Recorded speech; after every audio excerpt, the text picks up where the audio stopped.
Okay, my name is Jose Regalado. I come from Los Angeles, California.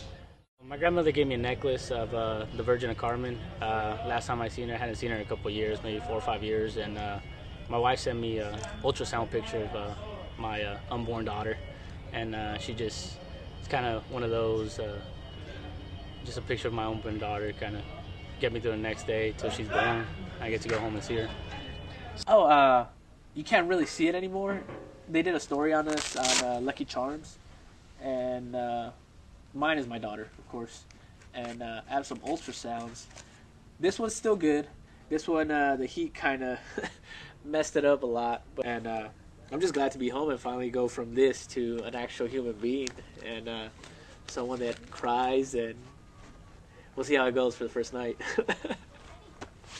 I think if I thought about it in a negative way, like he could get hurt, something could happen, I think it would make it a lot harder. But as long as I basically knew he was going to come home from mid-tour, he was going to meet his daughter, and from here on out we have 6 months left. We had 9 down, so if I made 9 months, I can do 6 more like nothing. So I wasn't sure whether to hug him first or let him hold my daughter first. That was the first thing that was going through my mind, but now I just had so many butterflies. I felt sick and happy and excited and nervous, and I don't even know why I was nervous. It's not like I've never met him before, but it's kind of like a honeymoon effect all over. I feel like I shouldn't have worn high heels. I feel like my knees are shaking, and I feel like I want to cry already, but then I don't want to because I don't want to.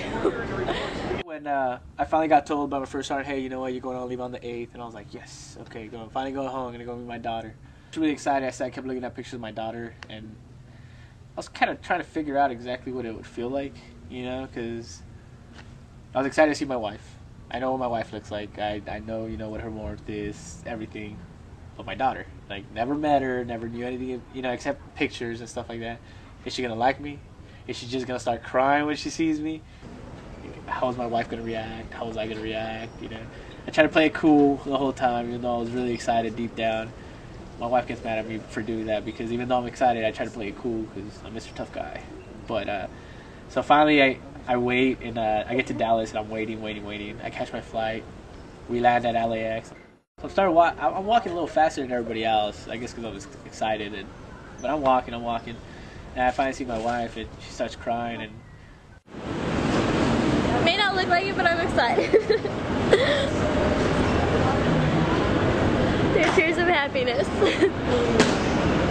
I didn't know I was going to feel like that. I was excited. I was happy. It was everything. I was nervous. It was everything at one time. So it's definitely nothing like combat, even though it's the same feelings. You're excited. You don't know what's going on and stuff like that, what's going to happen. But so I figured, you know, it'd be just like that. I'll be fine. If I could deal with the excitement of combat, I've done a tour before. I've came home to loved ones before. I could do this. Too easy. I didn't want to be one of those guys that, you know, was in Iraq, never met my daughter, and, you know, something happened and stuff like that. You sure that's my nose? Oh my god, she has your flaring nostrils. Yeah. I was about to say, she's got a little nose.